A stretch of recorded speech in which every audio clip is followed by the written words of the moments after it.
Daily. Taste the Daily. அவர் தனி கட்சி தான் என்றால் அது அவருடைய முடிவு. ஆனால் தனி கட்சி ஆரம்பிக்கும் போது இந்த எழுச்சியும் அந்த வீரியமும் இருக்கும் என்றாலும் கூட எதை செய்தாலும் அவர் யோசித்து செய்ய வேண்டும். பாஜகவிலும் இப்படிப்பட்ட ஒரு இளைஞரை, ஒரு எழுச்சி உள்ள இளைஞரை, மக்கள் அதிகமாக நம்பிக்கை வைத்திருக்கும் ஒரு இளைஞரை சரியாக பயன்படுத்தி கொள்ளும் ஒரு முடிவெடுக்க வேண்டும். பட் அவங்க ரெண்டு பேரும் ஒருத்தர் என்ன நினைக்கிறாங்க, என்ன பேசுகிறாங்க நமக்கு தெரியாது. இன்றோ நாளையோ இந்த கேள்விக்கு பதில் கிடைக்கும் என்று நினைக்கிறேன்.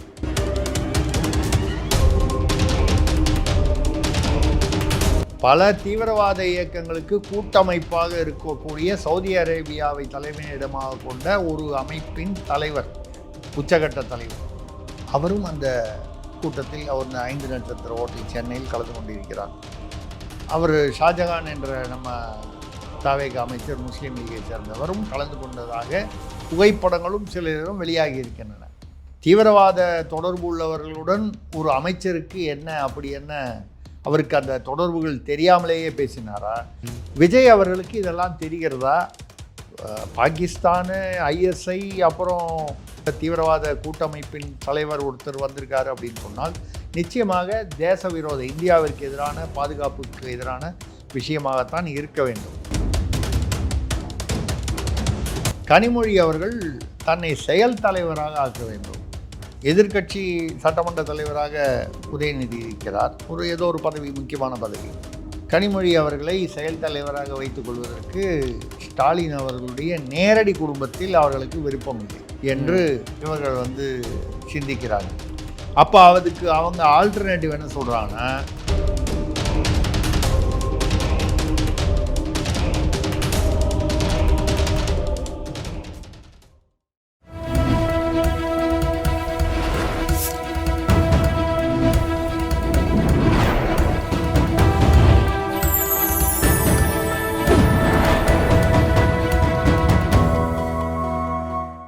சேனல் 5 தமிழ் நேயர்களுக்கு வணக்கம்.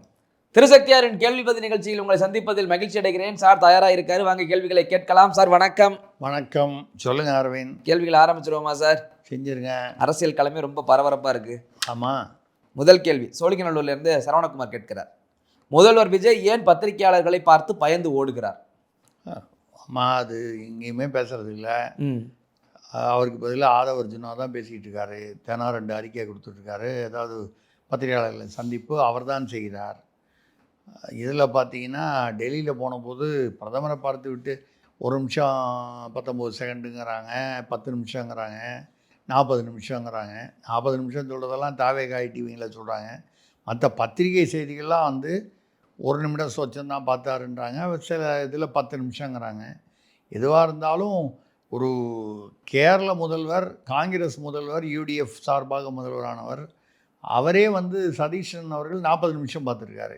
அப்போ இவர் ஏன் கம்மியாக பார்த்தாரு? அவர் என்ன பார்க்க மாட்டேன்ட்டாரா? அப்படி ஒன்றும் பிரதமர் ஒரு முதல்வர் பேசிகிட்டு இருக்கும்போது ஏன்னு போங்க அவ்வளோதான் அப்படின்னு சொல்கிறதுக்கு வாய்ப்பு இல்லை. இது நான் ஒரு மீடியாக்காரனாக பதில் சொல்வதை விட 2011 நான் குஜராத் முதல்வராக இருந்த மோடி அவர்களை நேர ஒரு சந்திப்புக்காக கேட்டு போன போது 5லேருந்து 7 நிமிஷம் டைம் கொடுத்தாங்க. அவர் 1 hour 10 minutes பேசிகிட்டு இருந்தார். நடுவில் 2-3 தடவை நான் நைஸாக வாட்சை பார்த்தபோது உங்களுக்கு வேறு ஏதாவது அப்பாயின்மெண்ட் இருக்கான்னு கேட்டார். நான் உங்களை பார்க்க வந்திருக்கேன், எனக்கு வேறு என்னங்க, குஜராத்தில் எனக்கு யாரை தெரியும், அப்பாயின்மெண்ட் ஒன்றும் இல்லை. இல்லை உங்களுக்கு ஏதோ 2-3 பேர் வெயிட் பண்ணுறாங்கன்னு அப்பப்போ இன்டர்காமில் வருது செய்தி, அதனால் நீங்கள் பாட்டில் உட்காருங்க. எதுக்காக சொல்கிறேன் என்றால், எந்த பிரதமருமே சொல்ல மாட்டார் மோடி அவர்களை பற்றி நான் சற்று தெரிந்திருப்பதால் அப்படி ஒரு முதல்வர் பேச வரும்பொழுது இவ்வளோதான் டைம்னு சொல்லி நறுக்கி அனுப்புவதற்கான வாய்ப்புகள் இல்லை. அப்போ ஏன் அவ்வளவு குறுகிய காலத்தில் தான் பேசுகிறாங்க? ஏதோ 4 கோரிக்கை கொடுத்தாருன்னு சொன்னாங்க, அப்புறம் 9ன்னாங்க. அந்த கோரிக்கைகள் வாங்கினா சரி பார்க்குறேன்னு வாங்கி வைப்பாங்க, நான் எப்போயே பதில் சொல்லுவாங்க. ஆனால் பத்திரிகையாளர்கள் பின்னாலே துரத்திக்கிட்டு வராங்க. இதுதான் லெகசி, பாரம்பரியம். எந்த முதல்வர் வந்தாலும் தமிழ்நாட்டிலேருந்து டெல்லியில் ப்ரெஸ்ஸை மீட் பண்ணிட்டு போவாருன்னு சொல்கிறாங்க. திருவள்ளுவர் விழாவை கேன்சல் பண்ணிட்டாரு. டெல்லி தமிழ் சங்கத்தில் ஒரு பாராட்டு விழா, அதை கேன்சல் பண்ணிட்டாரு. ராகுல் காந்தி சோனியா காந்தியை பார்க்குறதா கேன்சல் பண்ணிட்டாரு. அமித்ஷா அவர்கள் அவர் அப்பாயின்மெண்ட் கேட்டு அவர் கொடுக்கவில்லை என்று சொல்கிறார்கள். அவருக்கு நேரம் இல்லையா, இல்லை என்ன காரணம் தெரில. எதுவாக இருந்தாலும் பத்திரிகையாளர்களை சந்தித்து ஆமாம் நீங்கள் ஒரு நிமிஷம் பேசுனீங்களா, எத்தனை நேரம் பேசுனீங்களா, அது யார் வந்து வெளியில் கணக்கு பார்க்குறது. இதெல்லாம் தமிழ்நாட்டு மக்களுடைய நலன் விஷயமாக பல விஷயங்களை நான் வந்து பேசியிருக்கிறேன். அதெல்லாம் அவர் பிரதமர் வந்து அதற்கான நடவடிக்கைகள் எடுக்கிறேன்னு உறுதி கூறியிருக்கிறார். அவ்வளோதானே. இது பத்திரிகையாளர்களுக்கும் தெரியும் இதுதான் நீங்கள் பேசுவீங்க, எல்லா முதல்வர்களும் பேசுவாங்க. ஆனால் அது ஒரு ஃபார்மாலிட்டி. வீட்டுக்கு வந்தவங்கள வீட்டுக்கு வந்துட்டாங்க, வரவேற்பில் பெல் அடிக்கிறாங்க, கதவை திறக்கிறீங்க, வாங்க அப்படின்னு கூப்பிட்றோம். நீங்கள் வாங்கன்னு கூப்பிடலான்னா கூட அடுத்த ஒரு 10 செகண்டில் அவங்க கால் எடுத்து உள்ளே வச்சு வந்துட போகிறாங்க. அந்த வாங்கன்னு கூப்பிட்றது எப்படி ஒரு ஃபார்மாலிட்டியோ அது மாதிரி அது ஒரு ஃபார்மாலிட்டி. இதை கூட புரிந்து கொள்ளாமல் தனக்கு அதனால் ஏற்படக்கூடிய ஒரு இமேஜ் டேமேஜ் என்பதை புரிந்து கொள்ளாமல் விஜய் இருக்கிறார் என்பது ஆச்சரியமாக இருக்கிறது. சரி, பத்திரிகையாளர் சென்னையில் வந்தாவது சந்திச்சிருக்கலாம். அதாவது இவருக்கு இன்னும் அப்படி ஒன்றும் பத்திரிகையாளர் ஆங்கிலத்தில் கேட்டால் ஸ்டாலின் அவர்களே ஆங்கிலம் தெரியாத போது ஏதோ ஒன்று கேள்வி கேட்க அவர் ஏதோ ஒன்று பதில் சொன்னார். அவங்க என்னமோ கேள்வி கேட்டாங்க, இவர் வந்து வேறு ஏதோ பதில் சொன்னார். அவருக்கு ஆங்கிலம் தெரியாது. ஆனால் ஏதோ ஒரு தப்பான பதில் சொன்னால் கூட அந்த பதில் சொல்கிற அளவுக்கு ஏதோ ஒரு தைரியம் இருந்தது அவருக்கு. இவர் எனக்கு தெரிஞ்சு காலேஜில் படித்தார், பாதியில் நிறுத்திட்டார் நடிக்க வர்றதுக்காக, அதெல்லாம் ரைட்டு. ஆங்கிலம் பேசக்கூடியவர். ஏன்னா ஹிந்தி தெரியுமா தெரியாதான் நமக்கு தெரியல. அவன் ஹிந்தியில் கேட்டால் இங்கிலீஷில் கேளுன்னு சொல்லிட்டு போக வேண்டியதானே. அது ரெண்டாவது, ஐயா நாங்கள்லாம் தமிழ் நிருபர்கள்னு கதறாங்க, இதெல்லாம் வீடியோவில் வருது.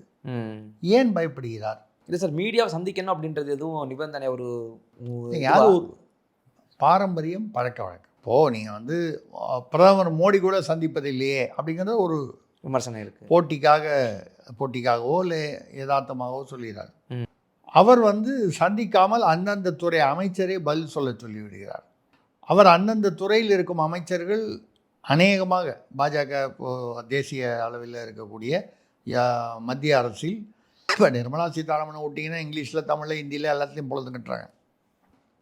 அந்தந்த அமைச்சர்கள் தர்மேந்திர பிரதானோ அவர் அஸ்வினி அவரோ வைஷ்ணவ் அவரோ மற்ற யாராக இருந்தாலும் அனுபவமிக்கவர்களாக இருக்கிறார். தங்கள் துறையிலும் சரி, இந்த பத்திரிகையாளர்களை கையாளுவதிலும் சரி. இப்போ இவருடைய அமைச்சர்கள் யாரும் நிறைய பேர் வந்து ஆளுக்கு ஒரு எண்ணத்தையோ ஒன்று சொல்லி, ஒரு ஆள் வந்து நான் சுகாதாரத்துறை அமைச்சராக என்னை நியமித்ததில் எனக்கு மிக்க மகிழ்ச்சி, முதல்வருக்கு நன்றின்னு. அப்புறம் பக்கத்துலேருந்து ஒருத்தர் பத்திரிகையாளர் சொல்கிறார், ஐயா நீங்கள் சுகாதாரத்துறை அமைச்சரில் நீங்கள் சுற்றுச்சூழல் இப்படி இருக்காங்க. இவர் ஒரு அறநிலையத்துறை அமைச்சர் சொல்கிறார், எங்கள் தலைவர் விஜய் அவர்கள், முதல்வர் அவர்கள் எதிர்க்கட்சி இல்லாத சட்டமன்றத்தை அமைப்பார். எதிர்க்கட்சி இல்லாத சட்டமன்றமா? அப்படின்னா ஜனநாயகம் என்ன கதி? எந்த ஆட்சியிலும் எந்த மாநிலத்திலோ மத்திய அரசிலோ எதிர்க்கட்சிகள் இருக்க வேண்டும். எதிர்க்கட்சிகளே இல்லாத ஜனநாயகம்னா சீனா மாதிரி நம்ம வந்து ஒரு சர்வாதிகாரத்தை நடத்தணுமா? அதற்கு எங்கள் தலைவர் விஜய் வந்து ஏற்பாடு செய்வார் என்றால் விஜய் சர்வாதிகாரியாக இருப்பார் என்ற அர்த்தத்தை தான் அது கொடுக்கும். அந்த மந்திரி அதை தான் நினச்சி சொன்னாரான்னு நமக்கு தெரியல. இப்படி அனுபவம் இல்லாமையால் வந்து அமைச்சர்களும் அந்த கீர்த்தனா வந்து ஏதோ அந்த 10 வயது சிறுமிக்கு என்ன ஆச்சுன்னு கேட்டபோது கோவை சூலூரில் அட்மினிஸ்ட்ரேஷனை பற்றி பேசுங்க, பாலிடிக்ஸ் பற்றினா சாயந்தரம் 6 மணிக்கு மேலே பேசுங்க. இது பாலிடிக்ஸ்? அது எது அட்மினிஸ்ட்ரேஷன் எது பாலிடிக்ஸ்? இதுதான் administration, law and order administration. இப்படி ஒவ்வொருத்தரும் ஒரு அமைச்சர், அவர்களுக்கு அனுபவமின்மை. இளைஞர்கள் இப்பொழுது தான் அரசியல் வந்திருக்கிறார்கள், பதவி இப்போ தான் வந்திருக்கு, அமைச்சர் பதவி, எம்எல்ஏ இப்போ தான் ஆகியிருக்கிறார்கள். விஜய் அவர்கள் வந்து நான் வந்து அவரும் எம்எல்ஏ அமைச்சராக ஆகலை அப்படின்னா கூட இவ்வளோதான் சினிமாலலாம் பதவி இருக்கார். சினிமாவில் வந்து இருக்கும்போது ப்ரெஸ்ஸு மீட் பண்ணியிருக்க மாட்டாரா? இல்லைனாலும் இப்போ வந்து நம்ம வந்தாச்சுன்னா ஏதோ ஒரு வேஷம் போட்டாச்சுன்னா நம்ம குலைச்சி தான் ஆகணும். நம்ம வந்து தவறான ஒரு வார்த்தையை பயன்படுத்த விரும்பல. அந்தந்த வேஷத்துக்கு ஏற்ற மாதிரி நீங்கள் நடித்து தான் ஆகணும் இல்லையா? அப்படி ஒரு நீங்கள் முதல்வர் என்று வந்து விட்டால் பத்திரிகையாளர்களை சந்திக்கணும்னு சட்டம் இருக்கா அப்படின்னா எல்லாத்துமே சட்ட பிரகாரம் தான் நடக்குதுங்களா? இப்போ அடுத்தது நான் ஒன்று கேட்குறேன், முதல்வர்னால் விக்கு வச்சுக்கணும்னு சட்டம் இருக்கா? நீங்கள் ஏன் விக்கு வச்சுருக்கீங்கன்னு கேட்டால் எவ்வளோ அபத்தமாக இருக்கும். அடுத்தது என்ன சொல்லுவீங்க? அது அவருடைய சுய உரிமை, சுதந்திரம். அதுக்கெல்லாம் இருக்குது. இது ஒரு பாரம்பரியம். நீங்கள் அதாவது தமிழ்நாட்டு மக்கள் சார்பாக நீங்கள் வந்து போயிருக்கீங்க. நீங்கள் போனது வந்து விஜய் என்ற நடிகராக போகவில்லை, விஜய் என்கிற முதல்வராக போயிருக்கீங்க. தமிழ்நாட்டு மக்களுடைய பிரதிநிதியாக போனீர்கள். மரியாதை நிமித்தம் முதல் தடவை பார்க்குறீங்க. இதெல்லாம் தமிழ்நாட்டு நலன்கள் விஷயமாக பல கோரிக்கைகள் வைத்திருக்கிறேன். அதில் ஒரு 4 உதாரணம் இதெல்லாம் வந்து அவர் கவனிக்கிறேன்னு சொல்லியிருக்காரு. இவ்வளோதானே. இது தாண்டி அதில் ஒன்று, அதை தாண்டி வேறு ஏதாவது கேட்டாங்கன்னா நம்ம பின்னால் சென்னையில் சந்திப்போம், இல்லை வேறு ஒரு சந்தர்ப்பத்தில் சந்திப்போம் என்று சொல்லலாமே. நீங்கள் தடன்னு ஓடி போய் வண்டியில் ஏறி உட்காரும் பொழுது இப்போ இந்த மாதிரி கேள்வி கேட்குறதுக்கு ஒரு காரணமாக போகுது இல்லை, அவர் பயப்படுறாருன்னு. அப்படி பயப்படுறாருன்னு சொல்கிறது, இவராக வந்து சினிமாவில் 50 பேர் தூக்கி அடித்தார், இவராக வந்து அந்த பஞ்சு டேலர்லாம் பேசினார், ஃப்ரான்ஸு ஏர்போர்ட்டில் வந்து வேட்டி கட்டிய வீரத்தமிழன்னான்னு பேசினார். ஒரு கள்ள ஓட்டு இருந்தால் கூட அந்த தேர்தலையே வந்து ரத்து பண்ணணும்னு கோர்ட்டில் வந்து போய் விவாதம் பண்ணார் ஒரு படத்தில், சர்க்காராக படத்தில். அப்படியெல்லாம் ஒரு இமேஜை டெவலப் பண்ணிட்டு இன்றைக்கி பத்திரிகையாளர்களை சந்திக்கிறதுக்கு பயந்தாங்குழி என்ற ஒரு இமேஜை கிரியேட் பண்ணிங்கன்னா அது உங்களுடைய எதிர்கால அரசியலுக்கு நல்லது இல்லை. தமிழ்நாட்டு மக்களுடைய நன்மைக்கும் அது வந்து இப்படி ஒரு முதல்வரா என்ற கேள்வி வருகிறது. இதை அவர் சரி செய்து கொள்ள வேண்டும். ஓகே. அடுத்ததாக பழவந்தாங்கில் இருந்து மாதவன் கேட்கிறார், சிங்கப்பெண் படையில் பெண் காவலருக்கு காவல் ஆய்வாளர் திலீபன் பாலியல் தொல்லை செய்து இடைநீக்கம் செய்யப்பட்டிருக்கிறாரே. சிங்கப்பெண் படை என்பது பெண்களுக்கான பாதுகாப்புக்கானது. ஆமாம்.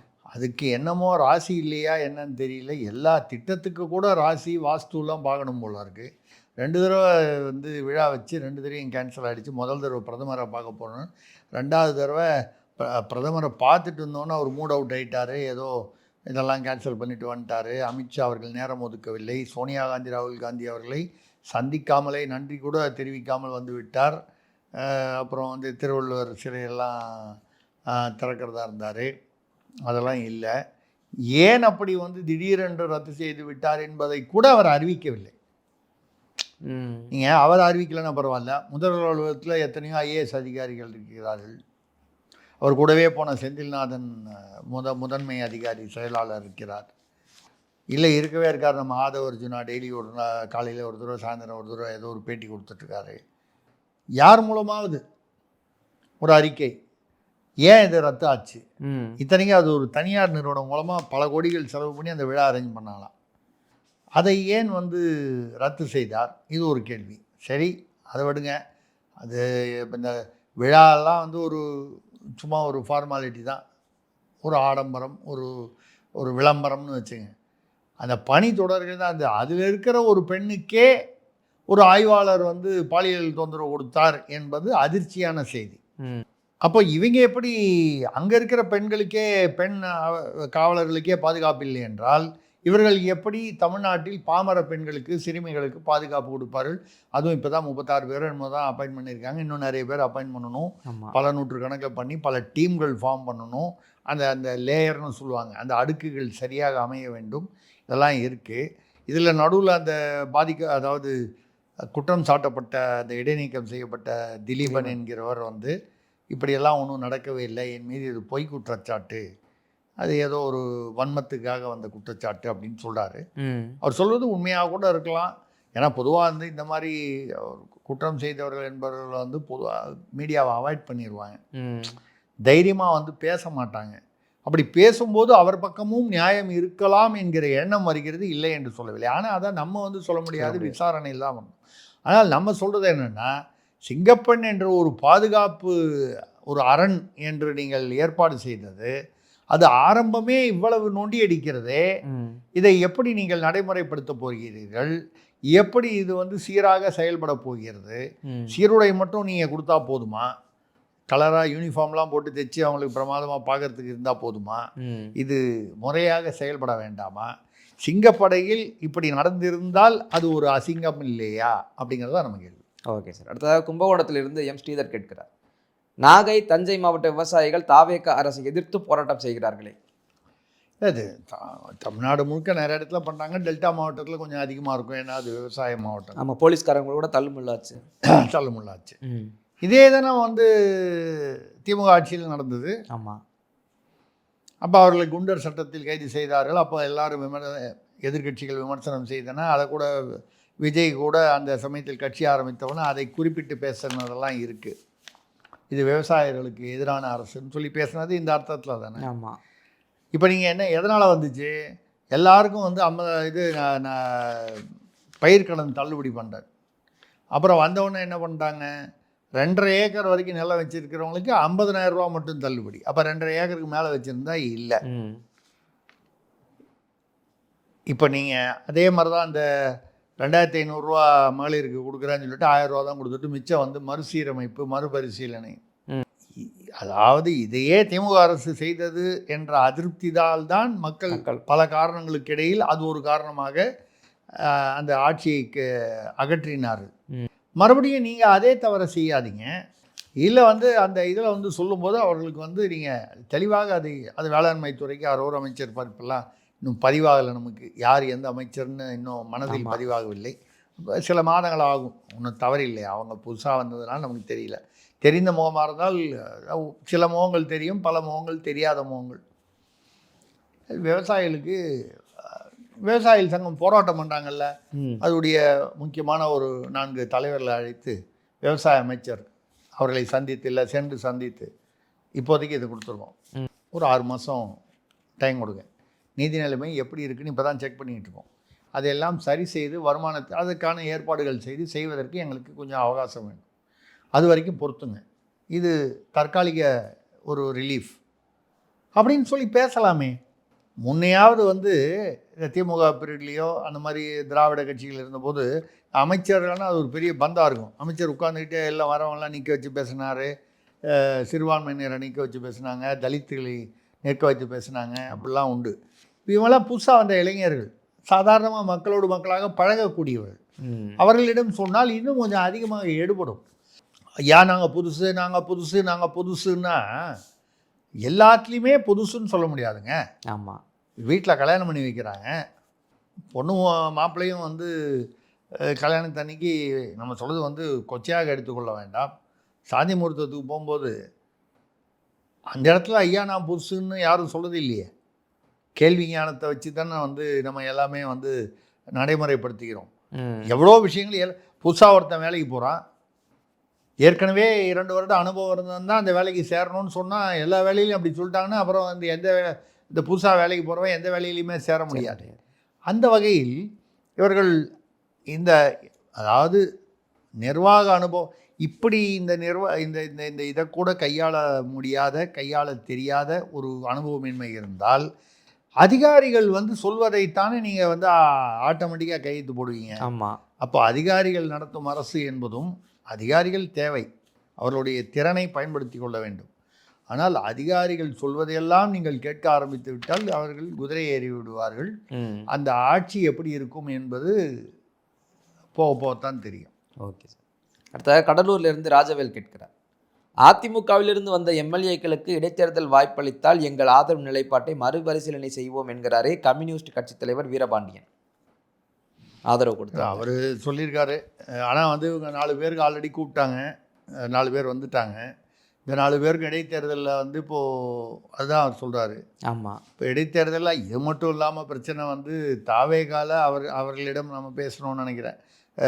ஏற்கனவே தோற்றவர்கள் இந்த 4 பேர் ஜெயித்தாங்க இல்லையா. ஆமாம், அவர்கள் சத்யபாமா, பேருந்து விஜயகுமார், மரகதம் குமாரவேலு, இசகி சுப்பையா, இந்த 4 பேர். இவங்களிடம் தோற்றவர்கள் தாவேகா இருப்பாங்க கேண்டிடேட்ஸு. இவங்க போய் அவங்க தான் இப்போ வேலை செய்யணும், இவங்க மறுபடியும் இடைத்தேர்தலில் வெற்றி பெறதுக்கு. இது எந்த அளவுக்கு ஒத்துப்போகும் என்று தெரியவில்லை. நிச்சயமாக ஒரு சில 4 இடங்கள்லையும் தோற்று போனவங்க இருக்காங்க தாவேக்கல, அவங்களுக்கு ஒரு 40,000 ஓட்டு வந்திருக்குல்ல, ஓட்டு போட்டிருப்பாங்கல்ல, அவங்க மனநிலை என்னவாக இருக்கா? அவங்க மனநிலையை விடுங்க, இந்த தாவேக்கா டீம் இருக்குது இல்லையா, அவங்க இப்போ தோற்றவங்களுக்கும் ஒரு டீம் ஒர்க் பண்ணியிருக்கும். ஆமாம், தோற்றவங்களுக்கு அந்த வருத்தம் இருக்கும். இப்போ யார் அவன் உட்பட இந்த தோத்தவர் உட்பட இந்த 4 பேர் வந்திருக்காங்களே புதுசாக, இவங்களுக்கு வேலை செய்யணும், ஜெயிக்கிறதுக்கு முழு மனதோடு வேலை செய்வார்களா என்பது கேள்விக்குறி. இந்த மக்கள் வந்து தாவேகாவுக்கு ஓட்டு போடணும்னு சொல்லி அன்றைக்கி ஓட்டு போட்டவங்க இவங்க அதிமுகவிலிருந்து வந்தவர்கள் என்ற முத்திரை அவர்கள் மனதில் இருக்கத்தான் செய்யும். ஓட்டு போடும் மக்களிடம் அவர்கள் ஓட்டு போடுவார்களா என்பதும் கேள்வி. இந்த மாதிரி கேள்வியெலாம் இருக்குது. இதெல்லாம் பயன்படுத்திக்கிட்டு தான் வந்து யார் எப்போ பிச்சுப்பாங்கன்னு தெரியல. அப்படிங்கும்போது தான் பார்த்தீங்கன்னா இப்போது வைகோ கூட பேச ஆரம்பித்தார். நாங்கள் உதயசூரியனில் நிற்காமல் இருந்திருந்தோம்னா நாங்கள் கூட தாவேகாவுக்கு ஆதரவு கொடுத்துருப்போம்லாம் பேச ஆரம்பிச்சிட்டாரு. அதனால் இது ஒரு அக்னி பரீட்சை தான் இந்த இடைத்தேர்தல். இந்த இடைத்தேர்தலுக்கு நடுவில் இவங்க 4 பேர் இந்த குதிரை பேரத்தினால வந்தாங்க. சிபிஐ விசாரணை வேணும்னு இன்பதுரை மூலமாக எடப்பாடி அவர்கள் ஆளுநரிடம் மனு கொடுத்திருக்கிறார். எனக்கு கிடைத்த சில தகவல்களில் விசாரணை தொடங்கப்படலாம் சிபிஐ மூலமாக. சிபிஐ டைரக்டாக. ஆமாம். ஏன்னு கேட்டால் 21 நாட்களிலேயே இவங்களுக்கு என்ன கொள்கை மாற்றம் கண்டுபிடித்து இவங்க வந்துட்டாங்க. 21 நாளைக்கு முன்னால் அந்த கொள்கையெல்லாம் நல்லா இருந்துச்சு எடப்பாடியுடைய தலைமையில். இப்போ என்ன மாறி போச்சு அப்படின்ற ஒரு கேள்வி வரும்பொழுது ஏதோ குதிரை பேரம் நடந்திருக்க வேண்டும் என்ற யூகம், அது சோபா அரசியலா என்ன அதெல்லாம் தாண்டி அது உண்மையாக எவ்வளவு அந்த சோபாக்குள்ளே எவ்வளோ இருந்தது, சோபாக்கு வெளியில் எப்படி கொடுத்தாங்க, இதெல்லாம் தாண்டி ஏதோ பணபேரம் நடந்திருக்க வேண்டும் அப்படிங்கிற ஒரு எண்ணம் மக்களிடையவே இருந்து கொண்டிருக்கிறது.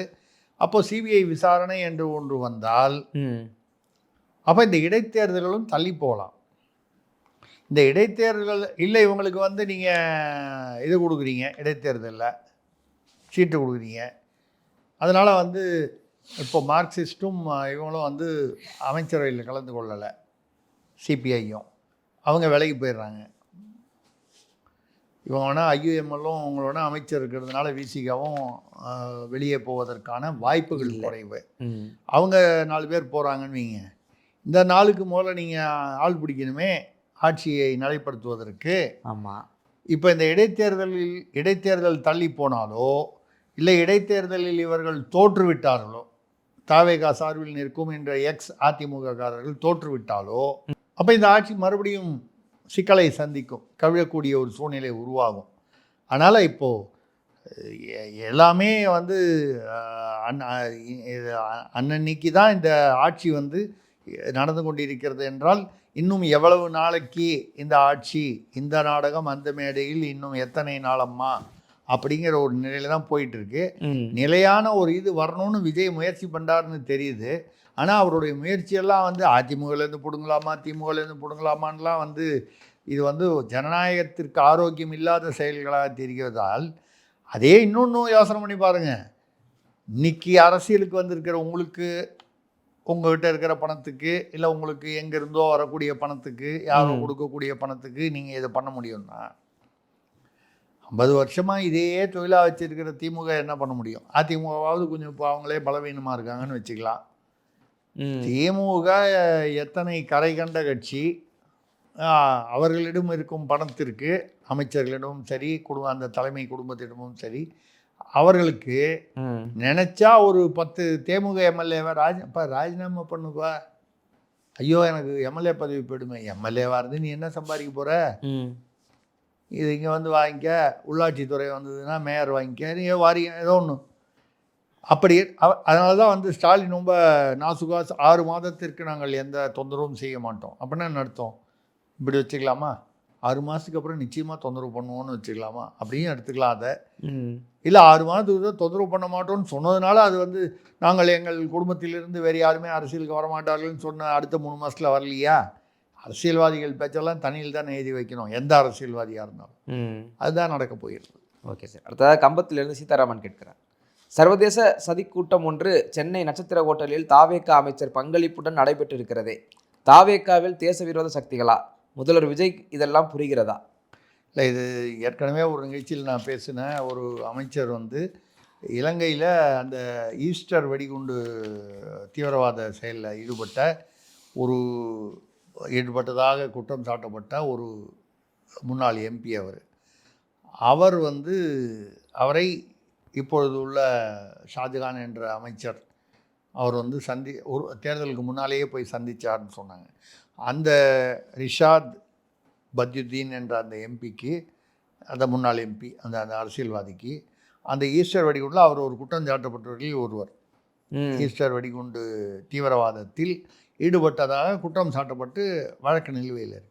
அவருக்கு பாகிஸ்தான் ஐஎஸ்ஐ மற்றும் ஐஎஸ்ஐஎஸ் சிரியாவோடு தொடர்புகள் இருப்பதாக சொல்லப்படுகிறது. அப்படிப்பட்டவரை ஏன் சந்தித்தார் என்று ஒரு பக்கம் இருக்கும் பொழுது, அமைச்சரான அடுத்த சில நாட்களில் அந்த பத்யுதீன், அதுக்கப்புறம் இன்னொரு அவருக்கு நேர் எதிராக இலங்கையில் அரசியல்வாதியாக எதிர்ப்பு அரசியல்வாதியாக செயல்படுவோர் இங்கே வந்து பார்த்தா 2 பேர் சிரிச்சுக்கிட்டு கை கோத்துட்டு பக்கத்தில் உட்காந்துருக்காங்க. அரசியல் என்றாலே நாடகம் என்பது எல்லா ஊர்லேயும் இருக்குது. இதை தவிர பல தீவிரவாத இயக்கங்களுக்கு கூட்டமைப்பாக இருக்கக்கூடிய சவுதி அரேபியாவை தலைமையிடமாக கொண்ட ஒரு அமைப்பின் தலைவர், உச்சகட்ட தலைவர். தீவிரவாதிகள் சங்கத்துக்கெல்லாம் ஒரு கூட்டமைப்பு, அதுக்கு ஒரு தலைவர். அவரும் அந்த கூட்டத்தில் அவர் 5 நட்சத்திர ஹோட்டல் சென்னையில் கலந்து கொண்டிருக்கிறார். சில முன்னாள் ஓய்வு பெற்ற அரசு அதிகாரிகளும் கலந்து கொண்டிருக்கிறார்கள். இதில் அவர் ஷாஜகான் என்ற நம்ம தாவேக அமைச்சர் முஸ்லீம் லீகை சேர்ந்தவரும் கலந்து கொண்டதாக புகைப்படங்களும் சிலரும் வெளியாகி இருக்கின்றன. இவர் எதற்காக கலந்து கொண்டார்? அவர்கள் என்ன பேசி கொண்டார்கள்? தீவிரவாத தொடர்பு உள்ளவர்களுடன் ஒரு அமைச்சருக்கு என்ன அப்படி என்ன அவருக்கு அந்த தொடர்புகள் தெரியாமலேயே பேசினாரா? ஏற்கனவே அவர் இலங்கையில் சந்தித்தார் என்ற செய்தி உண்மையா? அப்படி சந்தித்திருந்தால் என்ன சூழ்நிலையில் என்ன பேசியிருப்பார்கள்? இப்பொழுது என்ன பேசினார்கள்? இதை தமிழ்நாடு உளவுத்துறை பார்த்து கொண்டிருக்கிறதா? மத்திய உளவுத்துறைக்கு இது தெரியுமா? தெரிந்து அமைதியாக இருப்பதற்கு காரணம் இருக்கிறதா? இவ்வளவு கேள்விகள் இருக்கின்றன. ஆனால் அப்படிப்பட்ட சந்தேகத்திற்கிடமான நிழல் மனிதர்களுடன் அவர்கள் யாராக இருந்தாலும் ஒரு தமிழ்நாட்டின் ஒரு அமைச்சர் பொறுப்பில் இருப்பவர் சந்திப்பதை தவிர்க்க வேண்டும். அவர் சந்தித்திருக்கிறார் என்பது நீங்கள் பனைமரத்துக்கு நின்று நீங்கள் பால் குடித்தா கூட கல்லுன்னு தான் சொல்லுவாங்க. நிழலான மனிதர்களோடு உட்காந்து நீங்கள் டின்னர் சாப்பிட்டீங்கன்னா, இல்லைங்க நாங்கள் சினிமாவை பற்றி தாங்க பேசணும்னு சொன்னால் கூட நம்புவதற்கு ஆள் இருக்காது. விஜய் அவர்களுக்கு இதெல்லாம் தெரிகிறதா? அந்த மந்திரி அதற்கு பின்னால் ஏதாவது இந்தியா, ஏன்னா பாகிஸ்தானு, ஐஎஸ்ஐ, அப்புறம் வேற எங்கேயோ சவுதி அரேபியாவில் தலைமையிடமாக கொண்ட தீவிரவாத கூட்டமைப்பின் தலைவர் ஒருத்தர் வந்திருக்காரு அப்படின்னு சொன்னால் நிச்சயமாக தேச விரோத இந்தியாவிற்கு எதிரான பாதுகாப்புக்கு எதிரான விஷயமாகத்தான் இருக்க வேண்டும். அதில் தமிழக அமைச்சருக்கு என்ன வேலை? அவர் கலந்து கொண்டது உண்மை என்றால் இந்த கேள்விகளுக்கெல்லாம் விஜய் பதில் சொல்ல வேண்டும். அந்த அமைச்சர் பதில் சொல்ல வேண்டும். இல்லை அந்த அமைச்சருக்கு பதிலாக விஜய் சொல்ல வேண்டும். இல்லை என்றால் அவர் கலந்து கொண்டது உண்மை அப்படி என்றால் அது அமைச்சர் மீது நடவடிக்கை எடுக்க வேண்டும். நடவடிக்கை என்ன? பதவி நீக்கம் தான். ஆனால் விஜய்க்கு என்ன பிரச்சனை? பதவி நீக்கம் பண்ணால் இப்போ 2 எம்எல்ஏ சப்போர்ட் போய்டும், நம்பர் குறைஞ்சிடும். ஏற்கனவே அதிமுகவில் 4 பேர் தான் வந்தாங்க, 25 பேர் ஆதரவு கொடுத்தாங்க. அதான் 25 பேர் வச்சுட்டு ஓட்டிடலான்னு பார்த்தாரு 5 வருஷம்.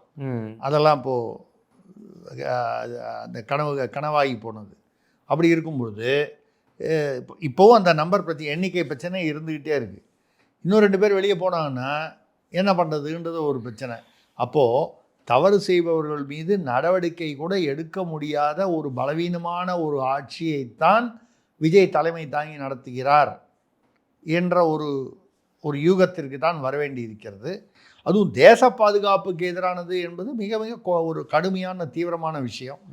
விஜய் அவர்கள் இந்த விஷயத்தில் ஏதாவது ஒரு அவரோ அவர் சார்ந்தவர்களோ இதற்கான ஒரு பொறுப்பான பதிலை சொல்லுவார்கள் என்று எதிர்பார்ப்போம். அடுத்ததாக மேட்டூர்லேருந்து மேகநாதன் கேட்கிறார். கோயம்பேட்டில் மதுபாரிலிருந்து வெளிவந்த பெண் மீது 6 இளைஞர்கள் திமுக கொடி சுமந்த காரை ஏற்றி கொண்டிருக்கிறார்களாமே. இல்லை, அதில் முதல்ல அது ஒரு பெரிய ஹோட்டல். அது எம்எம்எஸ் கேட்வேன்னு அது ஒரு பெரிய ஹோட்டல், ஸ்டார் ஹோட்டல். ஆமாம், அதில் ஒரு பாரு. அந்த பாரை நடத்துபவர் ஒரு தாவேகாவான். இங்கெல்லாம் கட்சி ஊடுருவல் நடக்குது பாருங்கள். ஹோட்டல் யார்தோ இருக்கும், பார் ஃப்ரான்ச்சைஸ் இல்லை லைசன்ஸுக்கு விட்டுருப்பாங்க. அது நடத்துபவர் தாவேகா என்று தாவேகா நிர்வாகியோ இல்லை யாரோ தாவேகா தொடர்பு உள்ளவர் என்று சொல்லப்படுகிறது. அது சரி, அது கட்சி. அதை ஏன் அவங்க பார் நடத்தக்கூடாதா? திமுககாரன் நடத்துகிறான், அதிமுககாரன் நடத்தலாம், மற்றவங்க நடத்துகிறான், இவன் நடத்தக்கூடாதா? அதை பற்றி ஒன்றும் இல்லை.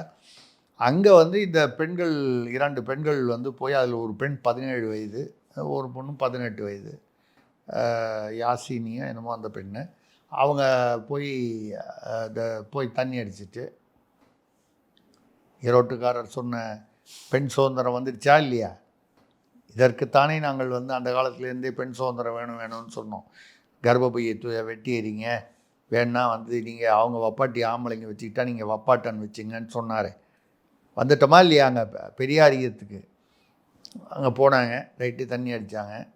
அங்கே டான்ஸ் எல்லாம் ஆடிருக்காங்க. அப்போ யாரோ சில இளைஞர்கள் அவனும் போதையில் வந்தானா தண்ணியில் வந்தானா தெரியல வந்து அவர்களை ஏதோ இடுப்பை தொட்டு ஏதோ பண்ணும்போது ஒரு ஒரு சிக்கல் வந்திருக்கிறது.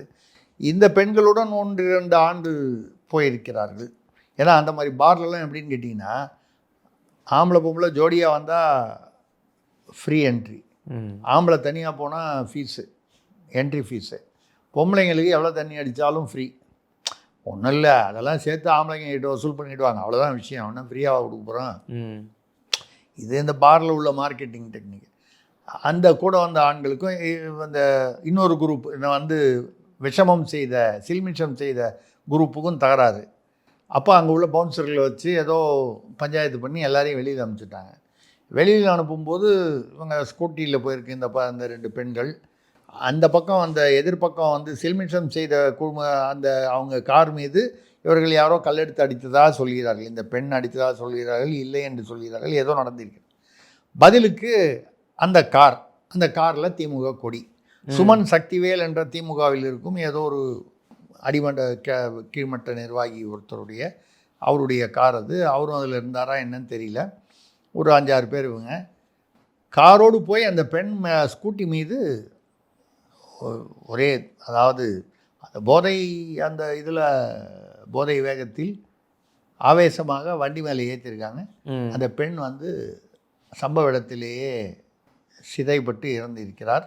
இன்னொரு 17 வயது பெண் வந்து மருத்துவமனையில் இருக்கிறார். இதுதான் நிகழ்ந்த ஒரு நிகழ்வு.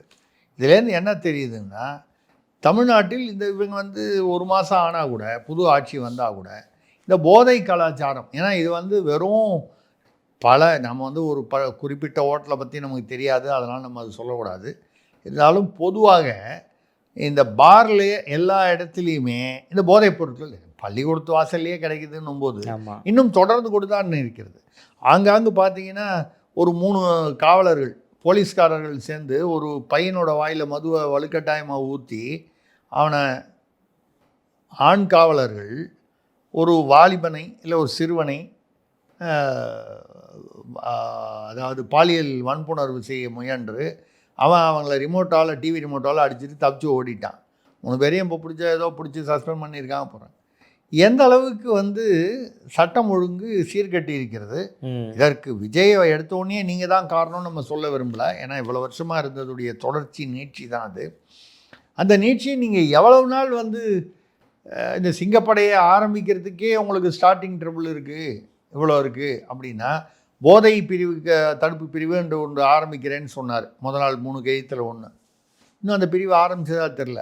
நீங்கள் எப்போ ஆரம்பித்து என்னத்தை பண்ண போகிறீங்க அப்படிங்கிற சலிப்பு மக்களுக்கு வருகிறது.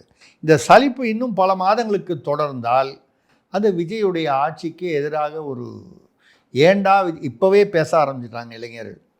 என்னமோ எதிர்பார்த்த தளபதி ஓட்டு போட்டோம், கடைசியில் இப்படி மாற்றம்னு எதிர்பார்த்து இப்படி ஆகிப்போச்சு அப்படின்னு ஆங்காங்கு பேச ஆரம்பித்து விட்டார்கள். பெருமளவில் இல்லாவிட்டால் கூட அந்த நிலை வந்துவிடக்கூடாது. அதற்குள் இதையெல்லாம் கட்டுக்குள் கொண்டு வர வேண்டும்.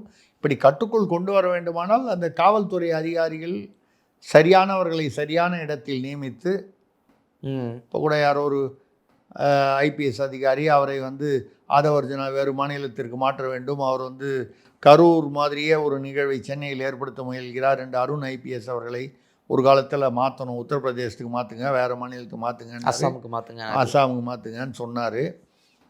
இப்போ அவரை கொண்டு வந்து லஞ்ச ஒழிப்புத்துறையில் போட்டிருக்காங்க. எந்த லஞ்ச ஒழிப்புத்துறையில்? செந்தில் பாலாஜி, KN நேரு, அனிதா ராதாகிருஷ்ணன் மற்றும் பலர் மீது வந்து எஃப்ஐஆர் போட வேண்டியது, போட்டதை ப்ராசஸ் பண்ண வேண்டிய நிலையில் இருக்கக்கூடிய ஒரு பதவியில். இதற்கு வந்து இந்த பக்கம் ஒரு பத்திரிகை ஆசிரியர், திமுக சார்பான ஒரு பத்திரிகை ஆசிரியர், பத்திரிகையின் ஆசிரியர், பத்திரிகையாளர் மன்றத்தில் தொடர்பு கொண்டவர், அவர் வந்து அந்த பக்கம் ஜான் ஆரோக்கியசாமியிடம் ஏற்கனவே ஒரு புலனாய்வு பத்திரிகையில் வேலை பார்த்த ஒருவர் வந்து அவரிடம் உதவியாளராக இருக்காராம். ஒரு டீமே அங்கே வேலை பார்க்குதான். இவர்கள் மூலமாக முதல்வர் விஜயை சந்தித்து நான் வந்து உதயநிதி அவர்களை கைது செய்வதற்கு ஏற்பாடு செய்கிறேன்னு சொல்லி என்கிட்ட டேட்டாலாம் இருக்குது. அவர் சொன்னாராத்து அப்படின்னு சொல்கிறாங்க. அதை வச்சுக்கிட்டு அவரை நம்பி போட்டாருன்னா விஜய் அவர் அவ்வளவு வெள்ளந்தியாவாக இருக்கிறார். ஏனென்றால் அந்த பத்திரிகை ஆசிரியர், தினசரி பத்திரிகையின் ஆசிரியர், அந்த பத்திரிகையாளர் மன்றத்தில் சம்பந்தப்பட்டவர், அவர் வந்து அருண் ஐபிஎஸ் அவர்களுக்கு ஒரே சமுதாயத்தை சேர்ந்தவர், உறவினர் என்று சொல்கிறார்கள், நெருக்கமான நண்பர் என்று சொல்கிறார்கள். அதுக்காக அவர் வந்து பரிந்துரை செய்திருக்கலாம், தவறில்லை, இயல்பான ஒன்று எந்த அரசியலும். ஆனால் ஒரு காலத்தில் அவரை வந்து வேறு மாநிலத்துக்கு மாற்ற வேண்டும் என்று ஆதவர்ஜுனா பேசும் அளவுக்கு அவர் ஆதவர்ஜுனா ஒன்றும் அவருக்கு ஒன்றும் பர்சனலாக ஒன்றும் தகராறுன்னு சொல்லலையே. தாவேகாவிற்கு எதிராக அவர் செயல்படுகிறார் என்று சொன்னவர் இன்று தாவேகாவிற்கு ஆதரவாக செயல்படுவார் என்று நம்புகிறார் விஜய் என்று சொன்னால் நம்ம அதுக்கு மேலே என்ன சொல்லணும்? ஏன்னா அந்த இடத்துல தான் சரியான இடத்தில் சரியான அதிகாரிகளை அவர் நியமிக்க வேண்டும் என்று சொல்வது இந்த பின்னணியில் தான். அருண் சரியானவரா இல்லையா நமக்கு தெரியாது, நம்ம அவர் மீது எந்த குற்றச்சாட்டையும் வைக்கல. நம்ம சொல்கிறது உங்கள் ஆதவர்ஜுனா சொன்னது இப்படி, ஆனால் இன்றைக்கி கொண்டு வச்சுருக்கீங்க, அப்போ நீங்களே முன்னுக்கு பின் முரணாக செயல்படுகிறீர்களே, இதில் அன்று சொன்னது உண்மையா, இன்று நீங்கள் வைத்திருக்கும் நம்பிக்கை உண்மையா? இந்த லட்சணத்தில் சட்டம் ஒழுங்கு என்ன ஆகும்? அடுத்தாக திருவள்ளூர்லேருந்து கல்யாணராமன் கேட்கிறேன், தன் பேரன் இந்த தேர்தலில் தாவேகாவுக்கு வாக்களித்ததாக பெருமையுடன் கூறுகிறாரே நடிகர் சிவகுமார். அவர் பொதுவான ட்ரெண்டை பேசியிருந்தால் அதில் தவறில்லை. இன்றைக்கி இருக்கக்கூடிய இளைய தலைமுறை யாரை கேட்டிங்கனாலும் வீட்டில் அப்பா அம்மா கிட்ட வந்து விஜய்க்கு ஓட்டு போடுங்கன்னு அவரே தான் குட்டீஸ் எல்லாம் அவங்க வீட்டில் போய் சொல்லுங்கலாம் சொன்னார். குட்டீஸுக்கு நன்றி சொன்னார். ஆனால் அதே குட்டீஸ் 10 வயது சிறுமி சூலூர்லேயும் 11 வயது குட்டீஸ் வந்து விழுப்புரத்துலேயும் பாலியல் வன்முறை வரும்போது இந்த ஆட்சியில் தான் நடக்கிறது. அதுக்கு என்ன செய்கிறதுன்னு தெரில. குட்டீஸை வந்து வழக்கம் போல் நீங்கள் ஓட்டு போடுறதுக்கு மட்டும் பயன்படுத்திட்டு குட்டீஸுடைய பாதுகாப்புக்கு கூட வந்து ஒரு சரியான ஒரு ஆட்சி முறை இல்லை என்றால் அப்போது நீங்கள் அவர்களை எப்படி பயன்படுத்தி கொண்டீர்கள் என்று தான் இது. சிவகுமார் வந்து சொல்கிறது என்னென்னா, இந்த ட்ரெண்டில் இளைய தலைமுறை எல்லாருமே அந்த விஜய் என்கிற அந்த ஃபேக்டர், அந்த அந்த ஈர்ப்பு, அந்த முக ஈர்ப்புக்காக ஓட்டு போட்டாங்கன்னு ஒரே ஒரு வலைதளத்தில் ஒரு சந்தேகம் கிளப்புறாங்க. ஓட்டு போடுற வயசில் அவருக்கு பேரனே இல்லையா, யாரை சொல்கிறாருன்னு கேட்குறாங்க. சூர்யா அவர்களுக்கும் 18 வயது நிரம்பிய மகன் கிடையாது, கார்த்தி அவர்களுக்கும் 18 வயது நிரம்பிய மகன் கிடையாது. இப்போ என்னுடைய பேரன் இந்த முறை வந்து தாவேகாவுக்கு ஓட்டு போட்டார் என்று இவர் சொல்கிறார் என்றால் 18 வயது ஆனால் தான் ஓட்டு போட முடியுங்கிறது அவருக்கு தெரியாமல் இருக்குமா? நான் சிவகுமாருக்கு இல்லை, மூத்த நடிகர், பண்பட்ட நடிகர், அனுபவம் உள்ளவர், பல அரசியல்வாதிகளுடன் மிக நெருக்கமான தொடர்பு உள்ளவர். அப்படி அவர் சொல்கிறாருன்னா ஒரு கால் தாவேகாவுடைய குட் புக்ஸில் இருக்கணுன்றதுக்காக சொல்கிறாரா? என்ன அர்த்தம்? விஜய் அவர்களை பாராட்டும் விதமாக என்னப்போ வாழிய வாழிய வாழியவே அப்படின்னு சொல்கிற மாதிரி சொல்கிறாரான்னு தெரியல. ஏன்னா அவருக்கு 18 வயது நிரம்பிய பேரன் யாரும் ஓட்டளிக்கும் வயதில் இல்லை என்று வலைதள செய்திகள் சொல்கின்றன. இருந்தாலும் அவர் சொல்கிற விஷயம் கரெக்ட். இப்போ உள்ள அந்த பேரன், அந்த அவருக்கு பேரனாக இருக்கக்கூடிய வயதில் இருக்கிறவங்க எல்லாருமே அந்த விஜய் ஃபேக்டரில் ஒரு ஈடுபாட்டுடன் இருக்கிறார்கள் என்பதை ஒரு கால் மறைமுகமாக சொல்லியிருப்பார். அடுத்தாக நத்தத்திலிருந்து மயில்சாமி கேட்கிறார், நாம நினச்சிருந்தா விஜயே வீடு தேடி வந்து துணை முதல்வர் பதவி கொடுத்திருப்பார் என்கிறாரே தேமுதிக தலைவர் பிரேமலதா. பில்டப்பில் ஒரு கொஞ்சமாவது ஒரு பில்டப்பில் ஒரு அளவு வேணாமா? வாங்கினது ஒரு சீட்டு, 10ல் 1, கொடுத்தது 10 சீட்டு. 10 சீட்டு கொடுத்த போதே எல்லாரும் ஆணு வாயை பொழுதாங்க. அதனாலேயே வந்து அந்த திமுக கூட்டணியில் வந்து ஒரு பெரிய விரிசல் வருவதற்கு காரணமாக இருந்தது இவர்கள் தான். இவர்களுக்கு கொடுத்ததுனால தான், அது கொடுத்ததுனால தான் எங்களுக்கு கூட வேணும்னு சொல்லி கேட்க, அதனால தான் நாங்கள் குறைச்சி கொடுக்குறோன்னு சொல்ல கம்யூனிஸ்டுக்கெலாம் குறைச்சி கொடுத்தாங்க. 2006-11 96 இடங்கள் வாங்கின திமுக கலைஞர் தலைமையிலான அந்த அரசில் கூட்டணி யாரையும் அரசில் சேர்க்கல. அவர் கூட்டணி கட்சிகள் யாரையும் அதிகாரத்தில் பங்கு கொடுக்கவில்லை. அப்போதெல்லாம் அமைதியாக இருந்தவர்கள் இப்போ வந்து கேட்குறாங்கன்னால் அது கேட்பதற்கு ஒரு காரணியாக அமைந்தவர் இந்த அம்மையார். அது திமுக முடிவெடுத்தது, அவங்க முடிவை நம்ம என்ன சொல்ல முடியும்? இந்த அம்மா வந்து அந்த ஒரு சீட்டுக்கே இவரை துணை முதல்வர் ஆக்குறேன்னு சொல்லி அதுவும் விஜய் வீட்டுக்கு வந்து கேட்டிருப்பார். அதாவது என்னதான் இருந்தாலும் விஜய் இன்று தான் சமீபத்தில் அரசியல்வாதி ஆனவர்ன்றதுக்காக இப்படியா அவரை வந்து ஒரு தவறாக பேசுவது? எங்கள் வீட்டுக்கு வந்து கேட்டிருப்பார் அவர். நீங்கள் ஏதோ 10 சீட்டில் 8 சீட்டு ஜெயிச்சிருந்தீங்கன்னா இந்த பேச்சு சொன்னால் ஒரு அர்த்தம் இருக்கும். வைகோ தான் சொல்கிறாரு, உதயசூரியனில் நாங்கள் வந்து சேராமல் இருந்திருந்தோம்னா தவேக ஆதரவு பற்றி சிந்தித்திருப்போம் அப்படின்னு சொல்லிட்டு, அது மட்டும் இல்லாமல் துரை வைகோ வேறு பார்த்தீங்கன்னா திருச்சி ஏர்போர்ட்டில் போய் சால்வை போட்டு விஜய்க்கு வரவேற்றிருக்கிறார். திருச்சி கிழக்கில் ஒரு நன்றி சொல்ல போன போது. அப்போது ஏற்கனவே 4 கட்சி அங்கேருந்து திமுக கூட்டணியிலேருந்து வெளியே வந்தது. மதிமுகவும் மனதளவில் வெளியே வர தயாராகிவிட்டது என்று தான் தெரியும். இந்த அம்மாவும் என்ன சொல்கிறாங்கன்னா, நாங்களும் வர தயாராக இருக்கோங்கிறாங்க. பட் இருக்கிறது ஒரு சீட்டு.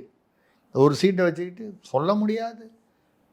எண்ணிக்கை தேவை என்று வரும்போது ஒரு சீட்டுக்கும் மதிப்பு உண்டு இல்லை. கண்டிப்பாக நாளைக்கு 2 சீட்டு குறையுதுன்னா தேமுதிக நாங்கள் ஆதரவு தருகிறோம்னு சொன்னால், அதுக்காக துணை முதல்வர்னா தமிழ்நாட்டில் ஒரு முதல்வர், அப்புறம் ஏற்கனவே அங்கே ஆதவர்ஜுனா இருக்கார், புஷி ஆனந்த் இருக்கார், அருண்ராஜ் இருக்கார், நிறைய பேர் இருக்காங்க. ஒரே ஒரு முதல்வர், பாக்கி எல்லாரும் துணை முதல்வர். இந்த முகமது பின் துக்ளக் படத்தில் சோ அவர்கள் பிரதமராக வரும்போது சொல்லுவார், நாங்கள் அமைச்சரில் ஒரே பிரச்சனைங்க, நமக்கு இவ்வளோ அமைச்சர் இருக்காங்க, எல்லாரும் அமைச்சர் கேட்குறாங்க, இல்லைன்னா ராஜினாமா பண்ணி தனி கோஷியாக போடுவாங்க. அவ்வளோதானே பிரச்சனை. யாரெல்லாம் எம்எல்ஏவோ எல்லாரையும் அமைச்சராகிடுங்க. இல்லை அவ்வளோ இலாக்காக்களே இல்லையே, என்ன எவ்வளோ இலாக்கா இருக்கோ அதை கொடுங்க, மிச்சம்லாம் இலாக்கா இல்லாத அமைச்சர்கள்னு சொல்லுங்கள். இல்லை எல்லோரும் வெளிநாடு சுற்றுப்பயணம் போகணுங்கிறாங்க. அதில் என்ன பிரச்சனை, போட்டோமே. இல்லை மொத்தம் நம்மகிட்ட இருக்கிறது 400 பேருக்கு மேலே இருக்காங்க எம்பிக்கள். அதில் மொத்தமே 200 சொச்சம் வெளிநாடு தான் இருக்குது. இப்போது எப்படி ஆளுக்கு ஒரு வெளிநாடு போகணுன்னு அதனால் வெளிநாடு இல்லைன்னா அவங்கவுங்க முனிசிபாலிட்டியை சுற்று பார்க்க சொல்லுங்கள். இப்படியெல்லாம் வந்து அவர் அன்றைக்கி சொன்னதெல்லாம் வந்து நடந்துக்கிட்டு இருக்கு. அன்றைக்கி இன்னொரு வார்த்தை சொன்னார், திமுகவும் அதிமுகவும் கூட்டணி சேருவார்களான்ட்டு யாரோ கேட்டபோது, 3வது ஒரு கட்சி ஆட்சியை பிடிக்கும் நிலை வந்தால் திமுகவும் அதிமுகவும் கூட்டணி சேர தயங்க மாட்டார்கள்னு சொன்னார் 15-20 வருஷத்துக்கு முன்னால். இப்போ தானே நடந்தது. எடப்பாடி தலைமையில் வந்து ஆட்சி அமைப்பதாக திமுக முடிவு செய்ததாகவும், அதுக்கப்புறம் வந்து திருமாவளவனை பொது வேட்பாளர் என்று சொன்னதாகவும், அப்புறம் ரஜினிகாந்தை பொது வேட்பாளர் என்று நடுவில் பேச அது ஒரு செய்தியும் வந்தது. ஆனால் எடப்பாடி அதையெல்லாம் ஏற்றுக்கொள்ளவில்லை. இதனால தான் அங்கே சி வி சண்முகம், வேலுமணி அவர்கள் பிளந்தார்கள். இப்படியெல்லாம் வந்து இருக்கும்போது சொல்ல முடியாது. ஒத்த சீட்டை வச்சுக்கிட்டு கூட வந்து வியாபாரம் நடக்கலாம். எண்ணிக்கை குறைந்தால் வியாபாரம் பெருசாகும், பார்க்கலாம். அடுத்ததாக நெல்லையிலிருந்து முத்துப்பாண்டி கேட்கிறார், மழைநீர் வடிகால் வாரியத்திற்காக மத்திய அரசு திமுக அரசு கொடுத்த ரூபாய் 4000 கோடியில் வெறும் 90 கோடிக்குத்தான் கணக்கு வந்துள்ளது என்கிறாரே மத்திய நிதியமைச்சர் நிர்மலா சீதாராமன். இந்த கேள்வியை வன்மையாக கண்டிக்கிறேன். ஏன் சார் 4000 கோடிக்கு 90 கோடி கணக்கு கொடுத்துருக்காங்கல்ல, ஆமாம், அதுவே பெரிய விஷயம். திமுகவுடைய வரலாறு எடுத்து பார்த்தீங்கன்னா, இல்லாத ஒரு முதலையை வந்து காமிச்சு அப்போவே அந்த காலத்திலேயே 3 கோடி ரூபாய் திட்டம் வந்து முதல்ல இருக்குது, அதனால் திட்டத்தை எங்களால் நடைமுறைப்படுத்த முடியலன்னு சொல்லிட்டு அதுக்கப்புறம் முதலையும் காணும், மக்களுடைய முதல் அதில் போட்ட அந்த 3 கோடி ரூபா முதலையும் காணும். இன்னி வரைக்கும் அந்த முதல்ல கடைசி வரைக்கும் யார் கண்ணிலையும் ஆப்படாமல் இருக்குது பாருங்கள், ஒளிஞ்சிக்கிட்டு இருக்கு பாருங்கள். அந்த மாதிரி இருக்கக்கூடிய இடத்துல 4000 கோடிக்கு 90 கோடி கணக்கு காமிச்சாங்கன்றது பெரிய விஷயம். ஏதோ தெரியாமல் யாரோ கவனிக்காமல் தவறு செய்து விட்டார்கள் போல இருக்குது திமுக அரசில். அது அப்படி இருக்கும்போது அந்த 4000 கோடி நினச்சி பாருங்கள், ஒரு மழைநீர் வடிகால் வாரிய விஷயத்திலேயே 4000 கோடிக்கு 90 கோடி தான் கணக்கு காமிச்சிருக்காங்க. மிச்சம் கணக்கில் வரலன்னா அது என்னாச்சுன்னு அறநிலையத்துறையில் 3000 கிலோ தங்கத்தை காணும்னு சொல்கிறாங்க. இப்போது எவ்வளோ 3000 கிலோ, அதுவே ஒரு 4000 கோடி ரூபா வரும். இப்படி ஒரு துறையாக எடுத்துக்கிட்டிங்கன்னா, குடியாத்த குமரன் என்ன சொன்னார், துரைமுருகன் வந்து 60,000 கோடி ரூபாய் வரைக்கும் மணல் கடத்தலில் பணம் சேர்த்தாருன்னு சொன்னார். 60,000 கோடி. இப்படி ஒன்று நீங்கள் கூட்டிக்கிட்டே போனீங்கன்னா எத்தனையோ லட்சங்கள் கோடி வருகிறது. அதில் ஒரு 4000 கோடி கணக்கு காமிக்கலன்னு என்ன ஆகிட்டு போகுது. அப்படி தான் எடுத்துக்க வேண்டிய, யாருக்கு நட்டம். சார் அடுத்தாக திருச்சியிலிருந்து குமார் கேட்கிறார், அண்ணாமலை அவர்கள் கட்சியிலிருந்து வெளியேறப் போவதாக தகவல் வந்து கொண்டிருக்கிறதே, தனி கட்சி கன்ஃபார்மா? ஏங்க வம்பல மாட்டி விடுறீங்க? இதே நம்ம சேனல் 5ல் தான் கிட்டத்தட்ட ஒரு 8 மாதம் முன்னால் நினைக்கிறேன், இல்லை ஒரு வருஷத்துக்குள்ளே, ஏப்ரல் மாதத்திற்கு பிறகு ஒரு காதோடு விஷயத்தில் நம்ம சொல்லியிருந்தோம். அண்ணாமலை தனி கட்சி ஆரம்பிக்கிறதுக்கான ஏற்பாடுகளில் இருக்கார், ஐஏஎம் பேட்சில் உள்ளவங்களை வச்சு கட்சி ஆரம்பிக்கிறதுக்கு ஏற்பாடு பண்ணிட்டாரு அப்படின்னு சொல்லி சில விஷயங்கள்லாம் சொல்லியிருந்தோம். நம்மளை கழுவி ஊற்றுனாங்க கமெண்ட் பாக்ஸில் வந்து. அண்ணாமலை கடைசி வரை இறுதி மூச்சு வரை பாஜகவில் தான் இருப்பார், அவர் இல்லாமல் பாஜக இல்லை. இப்பெல்லாம் வந்து நம்மளை வந்து இந்த இதில் வந்து இப்போ என்னோடய ஜாதியை வேற சொல்லி திட்டி, என் வயசையும் சொல்லி திட்டி, இந்த ஆள் புழுகிறாரு போகிறாரு வராருன்னு கண்ணாமண்ணான்னு கழுவி ஊற்றுனாங்க. இப்போ எல்லா இங்கிலீஷ் சேனல்லாம் அதையே போட்டுட்ருக்கானே, இஸ் ஃப்ளோட்டிங் ஏ செப்பரேட் பார்ட்டின்னு. இப்போ கழுவி ஊற்றுறவங்கலாம் வரிசையாக வந்து திருசக்தியாரிடம் மன்னிப்பு கேட்க வருத்தப்பட்டு பாரம் சுமந்தவர்கள்லாம் வந்து மன்னிப்பு கேட்பாங்களா தெரியல, அதை விடுங்க, விஷயத்துக்கு வருவோம். அண்ணாமலை அவர்கள் வந்து தனிக்கட்சி ஆரம்பிக்க போவதாக பல நாட்களாக நம்ம சொல்லிக்கிட்டு இருக்கோம். அது மாதிரி ஏற்பாடில் இருக்கார். நமக்கு கிடைத்த தகவல்களை வைத்து கொண்டு தான் நாம் பேசுகிறோம். ஆனால் வந்து அதையும் நம்ம பேசுகிறோம். நடுவில் ஒரு டிசம்பர் 6ஆம் தேதி கட்சி ஆரம்பிக்கிறதா இருந்து அதற்கு ஒரு வாரம் முன்னால் இவர் கூப்பிட்டு அமித்ஷா அவர்கள் தன்னுடைய வீட்டில் நட்டா PL சந்தோஷ் எதிர வச்சுக்கிட்டு கட்சி ஆரம்பிக்காதீர்கள், நீங்கள் வந்து அதை கன்வின்ஸ் பண்ணாருன்னு வச்சுங்க, மிரட்டினாருன்னு வச்சுங்க, ரிக்வஸ்ட் பண்ணாருன்னு வச்சுங்க, ஏதோ மொத்தம் ஒரு பேச்சுவார்த்தை நடைபெற்று தேர்தல் வரை பொறுத்திருங்கள்னு. தேர்தல் வரைக்கும் அவர் பட்டும் படாமலும் இருந்தார். பதவி எதுவும் கொடுக்கப்படலை, ஆனால் பட்டும் படாமலும் இருந்தார். அவர் ஒரேடியாக ஒதுங்கவும் இல்லை, அதே சமயத்தில் ரொம்ப உள்ள ஈடுபாடும் காமிக்கலை. இப்போ தேர்தல் முடிஞ்சிருச்சு, அதனால் போகிறேன்னு சொல்கிறாங்க. தனி கட்சின்னு சொல்லி கட்சியுடைய கொடி நடுவில் சிங்க படம்லாம் போட்டு 3 கலர்லலாம் வருது. என்னமோ ஒரு மக்கள் ஜனநாயக ஏதோ ஒரு கழகமோ கட்சி ஏதோ 3 இதில் அதெல்லாம் வருது. இப்படியெல்லாம் வந்து நடந்து கொண்டிருக்கிறது. நமக்கு தெரிந்தவரை இந்த நேரத்தில் 1:30 மணிக்கு இப்போ வந்து அமித்ஷா அவர்களை சந்திக்கிறார் அண்ணாமலை. 4:30 மணிக்கு, இது எந்த வேறு இடத்துலையும் பத்திரிகையிலையோ செய்தியிலையோ வராத செய்தி, நமக்கு தெரிந்த செய்தி. 4:30 மணிக்கு அவர் பேர் என்ன, அது என்ன, நதீன் நபீனா, அவர் இவர் கட்சியுடைய தேசிய தலைவர், அவரை 4:30 மணிக்கு என்னமோ சந்திக்கிறார். இதுக்கப்புறம் தான் எந்த முடிவும் அவர் எடுத்த முடிவை வெளியிடுவார் என்று எதிர்பார்க்கப்படுகிறது. அண்ணாமலை என்பவர் என்னை பொறுத்த வரைக்கும் திறமையானவர், இளைஞர். குறுகிய காலத்திலேயே தமிழக பாஜகவை ஒரு எழுச்சி பெற்று ஒரு 11% ஓட்டு வாங்குவதற்கு காரணமாக இருந்தவர். அவர் பாஜகவில் அவரை சரியாக பயன்படுத்தி கொண்டாலும், அவர் தொடர்ந்து இருந்தாலும் நிச்சயமாக அவரால் பாஜகவிற்கு பயன் இருக்கும். அவர் தனி கட்சி தான் என்றால் அது அவருடைய முடிவு. ஆனால் தனி கட்சி ஆரம்பிக்கும் போது இந்த எழுச்சியும் அந்த வீரியமும் இருக்கும் என்றாலும் கூட, ஒரு தனி கட்சியை ஆரம்பித்து வளர்ந்து ஓரளவுக்கு வரணும். விஜய் வந்துட்டார் சார்னா, விஜய்க்கு ஒரு பெரிய அந்த சினிமா ஒரு ஈர்ப்பு இருந்தது எல்லாரிடமும். அதனால் அண்ணாமலைக்கு இளைஞர்களிடம் ஈர்ப்பே இல்லை என்று சொல்லலை. விஜய்க்கு இருந்த ஈர்ப்புக்கு பின்னால் சினிமா மோகம் இருந்தது. இவருக்கு வந்து சினிமா மோகம் இல்லை. இந்த குறுகிய காலத்தில் இவர் வந்து சிறப்பாக மாநில தலைவராக செயல்பட்ட அந்த அனுபவம், அவர் மீது உள்ள எதிர்பார்ப்பு, நம்பிக்கை இருந்தது. அதே சமயத்தில் அவர் வந்து கொஞ்சம் அதை யோசித்து செயல்படுவார் என்று நாம் நம்புகிறோம். எடையூரப்பா கட்சி ஆரம்பித்தார் பாஜகலேருந்து தனியாக.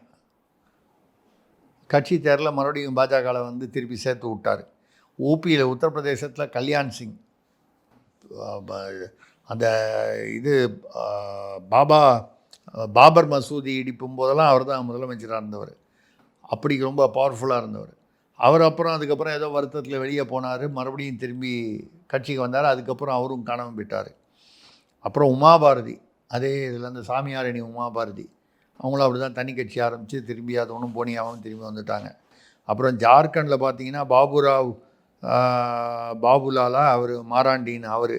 அதுக்கப்புறம் குஜராத்தில் மோடிக்கு முன்னாலேயே இருந்த முதல்வராக இருந்த கேசுபாய் பட்டேல். இப்படி பாஜகவிலிருந்து நம்ம சொல்கிறோம், மற்ற கட்சியிலையும் நடந்திருக்கு. சிரஞ்சீவி கட்சி ஆரம்பித்தார், அப்புறம் கொண்டு போய் காங்கிரஸில் மெர்ஜ் பண்ணிட்டார். சரத்குமார் தமிழ்நாட்டில் கட்சி ஆரம்பித்தார், அப்புறம் கொண்டு சமத்துவ மக்கள் கட்சியை பாஜகவில் சேர்த்துட்டார். இப்படி அண்ணாமலையும் வந்து ஆல்சோ ரேன் அப்படிங்கிற அந்த ஒரு மற்றவர்களைப் போலவே ஆகிவிடக்கூடாது என்பது தான் நம்மளுடைய எண்ணமும் வந்து விருப்பம். நான் அண்ணாமலைக்கு எதிராக சொல்லலை. எதை செய்தாலும் அவர் வந்து யோசித்து செய்ய வேண்டும். பாஜகவிலும் வந்து இப்படிப்பட்ட ஒரு இளைஞரை, ஒரு எழுச்சி உள்ள இளைஞரை, மக்கள் அதிகமாக நம்பிக்கை வைத்திருக்கும் ஒரு இளைஞரை சரியாக பயன்படுத்தி கொள்ளும் ஒரு முடிவெடுக்க வேண்டும் என்பது தான் நமது சிந்தனை. பட் அவங்க 2 பேரும் ஒருத்தர் என்ன நினைக்கிறாங்க, என்ன பேசுகிறாங்க நமக்கு தெரியாது. இன்றோ நாளையோ இந்த கேள்விக்கு பதில் கிடைக்கும் என்று நினைக்கிறேன்.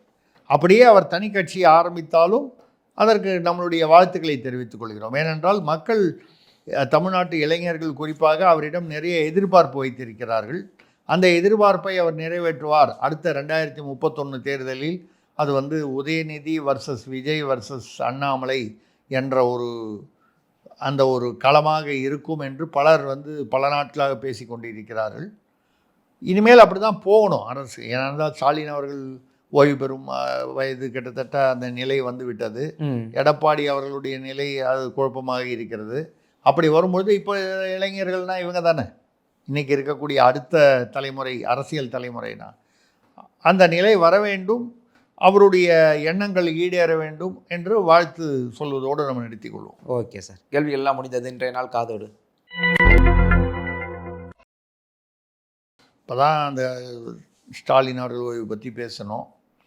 இப்போது கர்நாடகத்தில் உள்ள கூர்க், கொடகுமலை என்று சொல்லக்கூடிய அங்கே வந்து அவர் போயிருக்கார். யார்? ஸ்டாலின் அவர்கள். அதுக்கப்புறம் சபரீசன் மாப்பிள்ளை, அதுக்கப்புறம் சின்னவர் உதயநிதி, இவர்கள் ஓய்வெடுக்க ஏதோ சில பஞ்சாயத்துகளை விவாதிக்க ஆலோசிக்க போயிருக்காங்கன்னு சொல்கிறாங்க.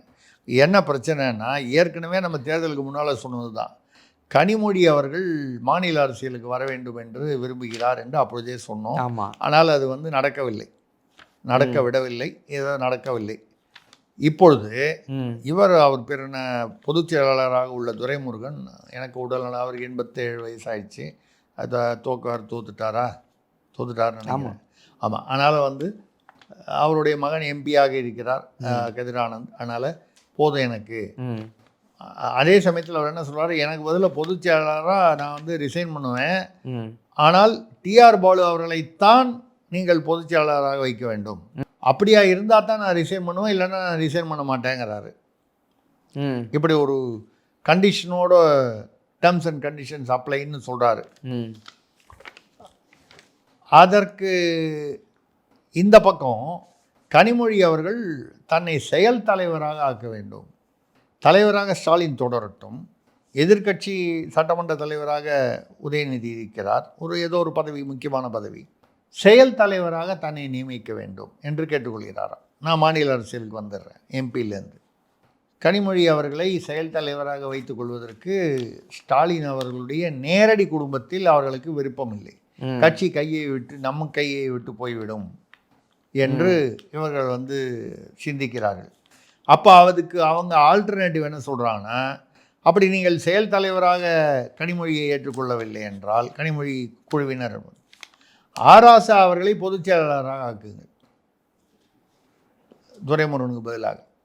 ஒரு பட்டியல் சமூகத்தவரை பொதுச் செயலாளர் ஆக்கிய பெருமை ஒரு திமுகவிற்கு வரும்.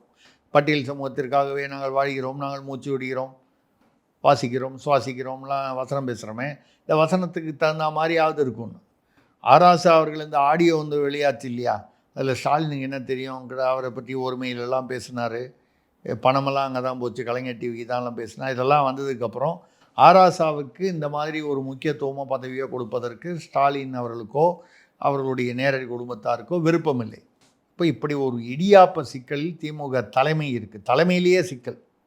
ஸ்டாலின் அவர்கள் இதுக்கப்புறம் நான் எந்த இடைத்தேர்தலையும் அவங்களாம் சொன்னாங்க, துறைமுகத்தில் நில்லுங்க, சேகர்பாபு ரிசைன் பண்ணிட்டு அப்புறம் திருச்சி கிழக்கில் நில்லுங்க, அங்கே நில்லுங்க, இங்கே நில்லுங்க, பெருந்துறையில் நில்லுங்க, இப்போ 4 பேர் ரிசைன் பண்ணியிருக்காங்க. அவருக்கு இதுக்கப்புறம் நான் நிற்கிறதுக்கு விருப்பம் இல்லைன்னு சொல்லிட்டாராம். இப்போ விருப்பம் இல்லைன்னு சொன்னால் அடுத்தது எப்படி, யார், என்ன, கட்சிக்கு தலைவர் யார், அவரே தொடருவாரா கட்சிக்கு தலைவராக, அவர் தொடர்ந்தாலும் மற்றது எப்படி அப்படிங்கிறதெல்லாம் அந்த தலைமை இடத்தில் ஒரு வெற்றிடம் உருவாவதை தவிர்க்க முடியாத சூழ்நிலை. பெயருக்கு அவர் இருந்தால் கூட செயல்படும் வகையில் ஒரு வெற்றிடம். கனிமொழியா செயல் தலைவரா, இல்லை ஆராசா வந்து பொதுச் செயலாளரா, டிஆர் பாலுவை கொடுத்தா அப்போ ஆராசா கனிமொழி இவங்கெல்லாம் வந்து இந்த ஒரு குரூப் இருக்குது, இவங்களுக்கு வருத்தம். கனிமொழியை செயல் தலைவராக்குவதற்கு உள்ளுக்குள்ளே விருப்பம் இல்லை. இப்படிப்பட்ட இடியாப்ப சிக்கலில் திமுக தலைமை தவிக்கிறது என்பதுதான் காதோடு. ஓகே சார், காதோடு மறுபடியும் மக்களின் கேள்விகளுக்கான பதிலும் மறுபடியும் அடுத்த ஒரு நேர்காணலில் சந்திப்போம் சார். நன்றி, வணக்கம்.